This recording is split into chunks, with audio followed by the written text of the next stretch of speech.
Start tonight off with a prayer. Let's pray. Father, we thank you so much for your love and for everything you do for us, Lord, for the ability you've given us to be out here to study your word and to learn more about you and your plan for us. We thank you so much for this opportunity. Forgive us when we fail you, Lord. In Jesus' name we pray. Amen. So I believe we left off last week with chapter 2, verse 18, okay? And I said last week, we had about 5 minutes left, but there's a lot of stuff that's about to happen in Genesis chapter 2 it would take longer than 5 minutes to explain and get through, okay? Of course, you know this part, most likely, as where Eve comes into the picture, okay? We talked about Adam. We talked about how he was created in God's image, placed in the garden to tend and to keep it. And now in verse 18, we have this that is said of humanity, okay? And Yahweh God said, "It is not good that man should be alone. I will make him a helper comparable to him." Okay, so before we go any further, you've already seen it in chapter 2, but I want to explain this a little bit more. The word Yahweh up there, your translation of the Bible probably does not say Yahweh. What it probably says is Lord in all capital letters, okay? That's probably what it says. The reason I'm translating this Yahweh, or not really transliterating this Yahweh, is because so we don't confuse it with the actual English word Lord. Anytime you see the word Lord in the Old Testament or New Testament, and it's all capital letters, it's referring to the name of God. If you see like capital L just in lowercase ord or just all lowercase Lord, it's not. So I don't want you to get confused. That's why I'm transliterating it from the Hebrew word, which is that word right there, Yahweh. So anytime you see that word, I'm keeping it in all capital letters, it's referring to the name of God. All right? Just wanted to say that as a side note. And Yahweh God said, "It is not good that man should be alone." Of all the creation, everything up to this point was good, indeed very good, except for this one thing. He said, "It is not good that man is alone." Notice what this does not say. It is not talking about loneliness. It's not talking about loneliness. It's talking about being alone. There is a difference in loneliness and being alone. Sometimes it is very good for a man to be lonely. It helps push that man towards a relationship to God, or maybe towards finding the church or something. But it is not good for man to remain in a state of being alone. Many people are alone, but aren't lonely. It is not good for man to be alone. Man needs companionship. Man, for his own health, for his own mental state, even for physical health in a lot of cases, man needs companionship. And God recognized this. "I will make him a helper." That tells what this new creation is supposed to do. To be a helper. A helpmeet, some translations may say. Comparable to him. What does it mean for this creation to be comparable to him? We'll see that in just a second, what that entails. Verse 19, "Out of the ground, Yahweh God formed every beast of the field and every bird of the air and brought them to Adam to see what he would call them. And whatever Adam called each living creature, that was its name." So, one of the jobs Adam had first day was to name the creatures. Name the creatures. Now, some people object and say, how did all the animals make it in this one day, and he go through millions and millions of species of animals in one day? We'll talk about why the millions of species things is wrong when we get closer to the flood. Let's just say right now that there weren't millions of species of animals. There were thousands of kinds, types, groupings of animals. Speciation is what is also known as microevolution. Now, when you hear the word evolution, that might sound, why is he teaching on evolution? What I'm saying is microevolution is a fact of science. It is variation within a limited scope of species. We see this every day. Different breeds of dogs, different types of cows, different types of flowers. That is speciation. Macroevolution is the change of whole taxonomic groups over a long period of time. That is not science. That has never been proven, and scientific evidence points against it. So we're saying that this is a few thousand types of animals, because speciation, as we see it today with millions and millions of species, has not happened yet. Hasn't had time to happen yet. These are all the base kinds of animals. The original kinds of animals. So it's only a few thousand at most. If Adam could speak, some people can speak, I don't know if you know this, some people can speak up to 600 words a minute. I cannot do that. If I started to do that, it would not be words anymore. Some people can do that. Let's say Adam could do that with the high intellect from being specially created by God. Say he could do that. He could have all the thousands of these types of animals named in just a few hours. So it's not a problem that they say it would take too long for a day for him to do this. It's not a problem. He could have them named in a few hours. And whatever Adam called each living creature, that was its name. One of the things that God probably did was he didn't bring all of the animals he had already created to Adam. What God probably did was create another representative, or maybe even two representatives of that animal in the garden to present before Adam, to see what Adam would call them. But God is also doing something else. He probably created two of each type of animal, male and female, for a certain specific reason. For this purpose, to show Adam. Remember, here it is God's idea that it is wrong, it is bad for man to be alone. Now he's bringing these animals in front of Adam. Adam sees the male raccoon and the female raccoon, the male giraffe and the female giraffe, the male elephant and the female elephant. He sees all these males with a female counterpart. What does he not see? Someone for himself. He does not see someone who is comparable to him. So God recognized it was bad for man to be alone. Adam recognizes that he is alone. Moving on. So Adam gave names to all the cattle, to the birds of the air, and to every beast of the field. But for Adam there was not found a helper comparable to him. He named them all, and to Adam there was not found one comparable to him. He may be sad about this. It doesn't say, but he may be sad about this. Am I really the only one of my class here on earth? Then this happens. And Yahweh God caused a deep sleep to fall on Adam, and he slept. And he took one of his ribs and closed up the flesh in its place. So God causes this deep sleep, this slumber to fall upon Adam, and Adam falls asleep. Okay? Why he has to be asleep for this, I don't know. But God said he did it, so he did it. He takes one of Adam's ribs. A lot of people have this false idea that men have fewer ribs than women. They do not. They have the same amount of ribs. So they take it from this, but it's not true. They have the same amount of ribs. But Adam had one less here. God took a rib from Adam, and from the rib, just like he miraculously made a man, a human, from dirt, he made a woman from a rib. Now, here's where skeptics go crazy about this. This sounds like a fairy tale to a lot of people, okay? Women come in from ribs, like really? Here's the problem they ignore. Here's the thing they ignore about all this, though.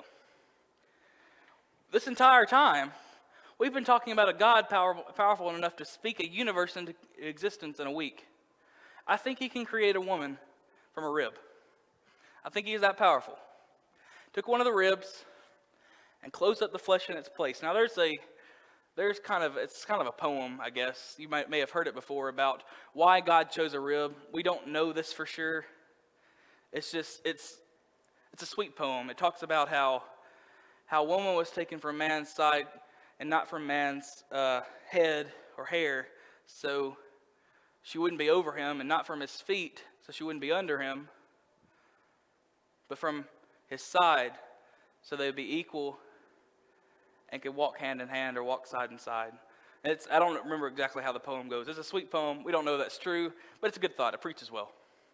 All right, so he clothes up the flesh in its place. Verse 22, then the rib which Yahweh God had taken from man, he made into a woman, and he brought her to the man. All right? Here's a sermon in this somewhere.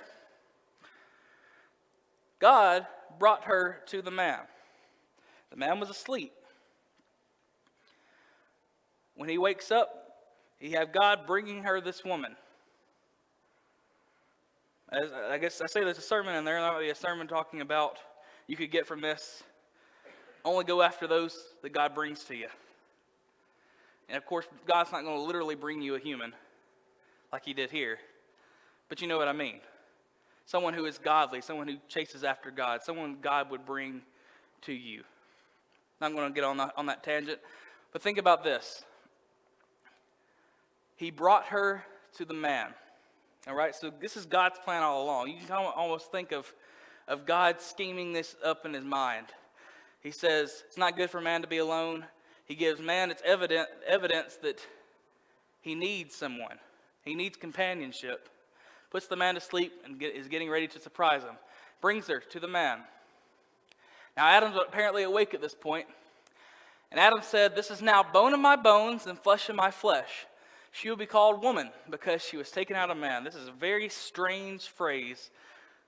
For the first time a man could see a woman, this is one of the weirdest things you could say if you're just reading it in English. This is now bone of my bones and flesh of my flesh. I don't think you've ever said that to a woman. I'd hope not. This is now bone of my bones and flesh of my flesh. It probably won't go over well. But something we miss in English is this. This is written in Hebrew.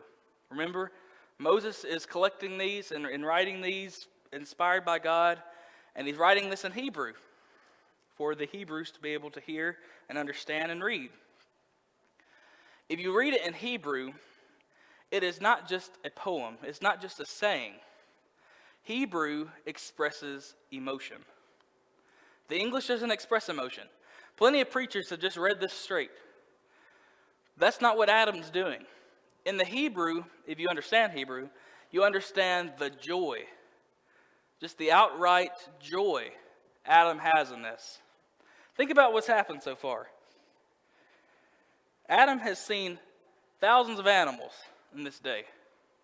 Named them all, and with each one, he knocks one more off that could be comparable to him. Falls asleep, wakes up to the best present he's ever gotten. And he sings. That's what this poem is. It's a song. He's singing. Men, are you that happy when you see your wives? Are you singing when you see them? You don't have to literally be singing, but you understand. Do you have that emotion when you see them? Do you understand that the wife that God has given you is a blessing from God? That's what Solomon says in the Proverbs. Adam is singing. He is now bone of my bones and flesh of my flesh. He understands that, I imagine he looked down at to where God performed the first surgery, and he understands that she is from him. Not just comparable, but she is from him. She will be called woman because she is taken out of man. Okay, the word woman in Hebrew, it means taken out of man. The English word woman it means a man with a womb. That's what woman means. Verse 24, therefore a man must leave his father and mother and be joined to his wife, and they will become one flesh. Now this is not Adam saying this. This is something Moses puts into it. And this is the reason. He's given the background. This is the reason. Therefore a man must leave his father and mother. Some versions say shall. It's must. It's stronger than that. Must leave his father and mother and be joined to his wife, and they will become one flesh. It is expected of man, once he is married, to leave his parents. Okay? It's expected of him To establish his own family, he needs to leave. Some translations say cleave to. Be joined, it's a fine translation. Be joined to his own wife. He's leaving this relationship he's known his entire life and joining this new relationship. This what is called marriage. Now, Adam did not grow up in a home like everybody else did, or almost everybody else does. Adam did not. So Moses is putting this in here for his audience. They must leave father and mother, and they will become one flesh. They will become one life, is really what the best translation is. In mind, in will, in spirit, in emotion, in direction, of course physically too, they become one. A whole new type of creation, the marriage bond, is now created. And they were both naked, the man and his wife, and were not ashamed. This is an interesting way to end the chapter. And they were both naked, and they were not ashamed, okay? Now, why were they not ashamed? We'll talk about that in chapter 7, why they were not ashamed. But they were both naked, okay? That's all you need to know. I'm not going to go any further detail.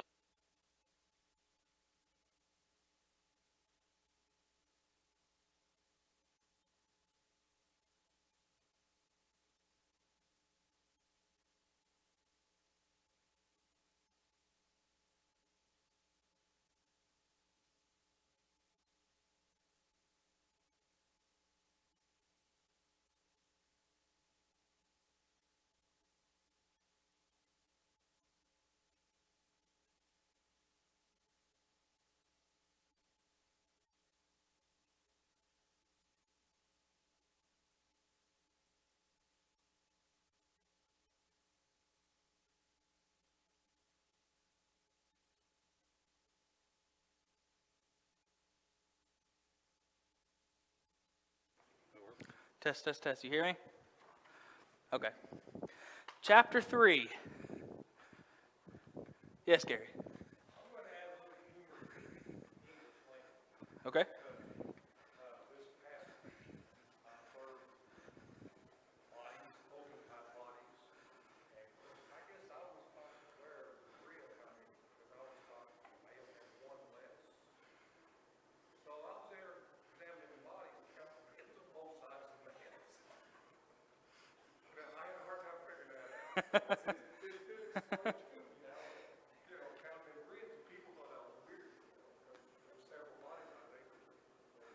Oh, I was taught that too. It's not true. Yeah, they had the same number. So. There you go.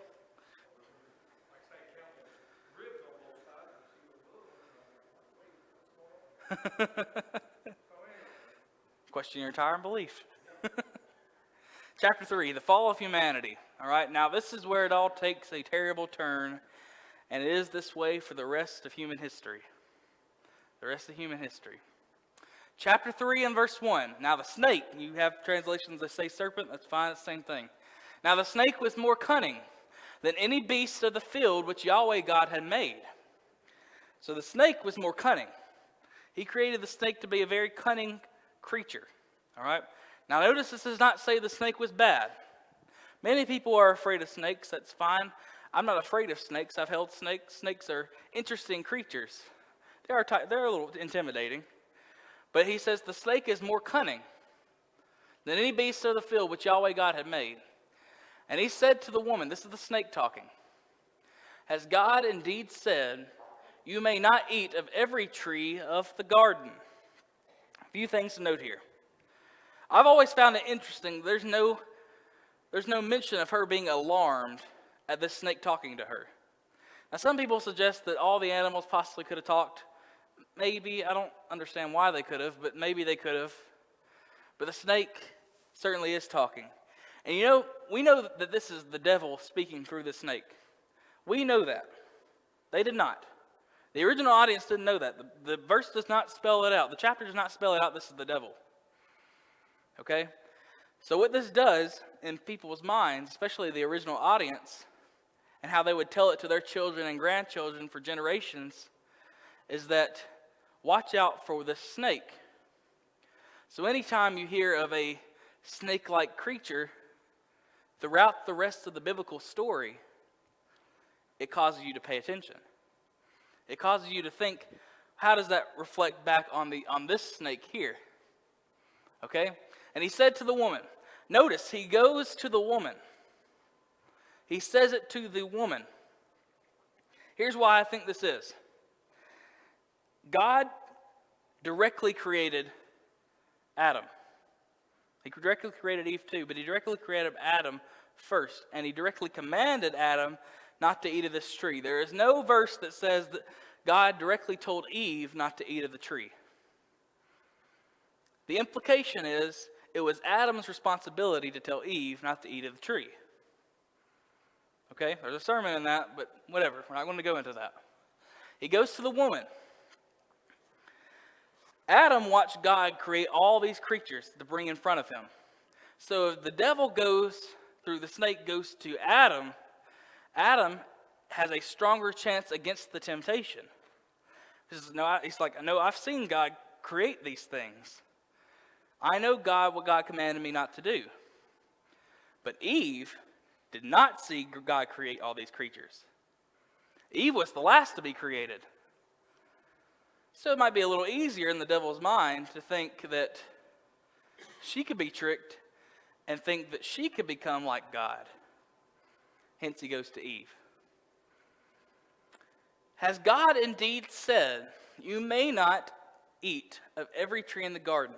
Question, did God say that? You may not eat of every tree in the garden. This is yes, this is no. Did God say that? The answer is no. God did not say that. God actually said the opposite. You can eat of every tree in the garden. She'll say that in a minute, except for one. All the trees I've given you except for one. But he's putting doubt in Eve. He's starting this process. He's misrepresenting what God said. Notice how the devil works. You can learn a lot how the devil works from this chapter. And the woman said to the snake, we may eat the fruit of the trees of the garden. She corrects him. We may eat the fruit of the trees. But of the fruit of the tree which is in the midst of the garden, God has said, you must not eat it, nor may you touch it, lest you die. So that you do not die. That's what lest means, so that this doesn't happen. Lest you die. You must not eat it, nor may you touch it. Here's the problem. God said this part. He did not say this part. Okay? At least it's not recorded that this is said. The implication is that he didn't say it. Eve has added to the word of God. Okay? Added to the commandment of God. And it gets her into trouble. Maybe Adam told her this so that they would guarantee that they do not sin against God. But God never said, don't touch it. He said, don't eat it. Never said, don't touch it. What in the world was Adam and Eve doing at this tree? They were not supposed to eat and supposedly not supposed to touch. Temptation had already existed. The devil is using it to his advantage. And she says this, showing that she is trying to be super strict about what God has said. Lest you die. So she understands she's going to die. Then the snake said to the woman, you will not surely die. Now he outright calls God a liar. You're not going to die. For God knows that in the day you eat of it, your eyes will be opened, and you'll be like God, knowing good and evil. He knows that in the day you eat of this, you'll be like God. Your eyes will be opened. Notice, he's gone to the person who did not see God create these things. In the day you eat this, he's creating doubt in her, in God. The devil's saying, the day you eat this, you're not going to die. You'll be like God. And so many people sin, not because they don't understand it's wrong, but because they think it's right. Now that sounds like a simple statement, but people sin because they think what they're doing is okay. The devil says you'll be like God, knowing good and evil. And here's this verse. So when the woman saw that the tree was good for food, that it was pleasant to the eyes, and a tree desirable to make one wise, she took of its fruit and ate. She also gave to her husband with her, and he ate. Now this is an interesting verse here. The three things that cause people to sin are all in this passage right here. So when the woman saw that the tree was good for food, lust of the flesh, that it was pleasant to the eyes, it was pretty to look at, lust of the eyes, and a tree desirable to make one wise, the pride of life. She took of its fruit and ate. And she also gave to her husband with her, and he ate. I don't know how many people actually know about that part of the verse. Adam was with her. So many people have this idea that Eve ran off and gave Adam the fruit and convinced him to eat it. Adam heard the conversation. And he didn't step up. He didn't correct the snake. He didn't stand up for Eve. He listened. He was with her. And he ate. Why did Adam eat? He knew better. More than any other part of creation, he knew better than to eat. Maybe he knew the consequences, and he loved Eve so much that if she was going to die, he was going to die too. Maybe that's the case. Maybe he was just a coward in this moment. We don't know for sure. The fact is, he was with her and should have known better and did not stand up to the snake and ate too. Let that be a lesson, especially for husbands. Stand up for your wife. Stand up for what is right. Because many times you're there and you have the opportunity to do what is right, and don't for whatever reason. Verse 7, then the eyes of both of them were opened. Okay, I want you to notice this part of the verse. It seems like the devil was right. He's not right. But it seems like at first that he was right, because part of what he said was true. And that's always how a lie is best sold. I'm not trying to teach you how to lie, but that's how a lie is best sold. Sprinkle truth into it. If it's an outright lie, no one's ever going to believe it. But if you put truth into it, mix it in, it's a lot easier to take. Their eyes were open, and they understood what they did was wrong. And they knew they were naked. Okay, so remember back in chapter 2, it said they were not ashamed. Apparently they were not ashamed because they didn't know. Because now they knew they were naked. And they're aware of this, and they're embarrassed by this, and they don't trust each other. They don't trust what's happening here. Sin has started to wreak havoc in God's perfect creation in this verse. And they sewed fig leaves together and made themselves coverings. Okay, so they sewed fig leaves together and made themselves, what in the Hebrew is, in some translations in the English say aprons. It says coverings in the New King James. What the Hebrew word is really like a loincloth or a loin covering. It only covered the genitals. All right, that's what it did. All right, that'll play a bigger role in a minute. I don't know, we probably won't get to it tonight, but it'll play a bigger role later. They were so embarrassed, they created these things, they sewed fig leaves together and made for themselves loin coverings. Verse 8, and they heard the sound of Yahweh God walking in the garden in the cool of the day. Now God knew this happened. God knows everything. But he's going to ask them like he doesn't know. So giving them the opportunity to be honest. God was walking in the garden in the cool of the day in the evening is really what he was doing. And Adam and his wife hid themselves from the presence of Yahweh God among the trees of the garden. There's a lesson here. Another lesson. You can't hide yourself from the presence of God. God is all present. For they thought they could. They tried to hide themselves from the presence of God. They were ashamed. They knew what they did was wrong. They disobeyed God. From the presence of Yahweh God among the trees of the garden. Then Yahweh God called to Adam and said to him, "Where are you?" He knows where he's at. God knows everything. And he calls and says, "Where are you?" You can almost hear the heartbreak already starting in God's voice. Where'd you go? You think about, I don't know how long it was before when Adam and Eve were created, how long it took for them to actually commit this sin. The Bible doesn't say. They could have been there a week, a year, 10 years, who knows? The Bible doesn't say. Sometimes we jump from chapter 2 to chapter 3 and think it was the next day or something. It could have been years.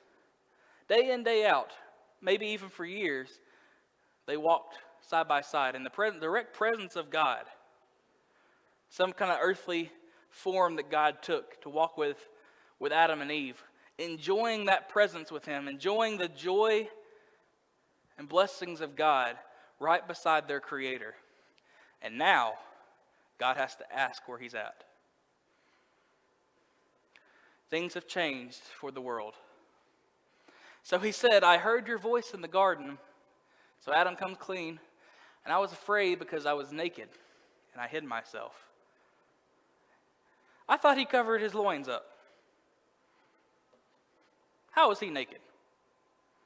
I thought he covered his hips up. How was he naked? He was naked in the sight of God. That's exactly right. Just because you cover your hips, you cover your loins, does not mean you are fully clothed. Does not mean you are modest. You're still naked in the sight of God. That's a different lesson for a different time, talking about modesty. But I want you to notice that Adam was covered up, and he still was naked.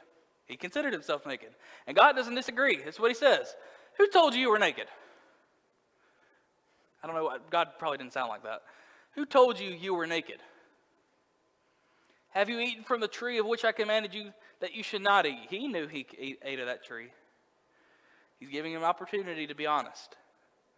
And the man said, "The woman whom you gave to be with me, she gave me of the tree and I ate." Okay, notice here. Chapter 2 ends. He's singing this wonderful song about this woman that's in his life now, and now he's playing the blame game. Playing the blame game with her. This woman did this to me. Then he goes further than that. "This woman who you gave to me, it's your fault, God. She did this to me. She gave me of the tree and I ate." And Yahweh God said to the woman, "What is this you have done?" The woman said, she passed the blame on. She said, "The snake deceived me and I ate." Blame game keeps being played. So Yahweh God said to the snake, "Because you have done this," I'll finish with this verse and we'll be done for the night.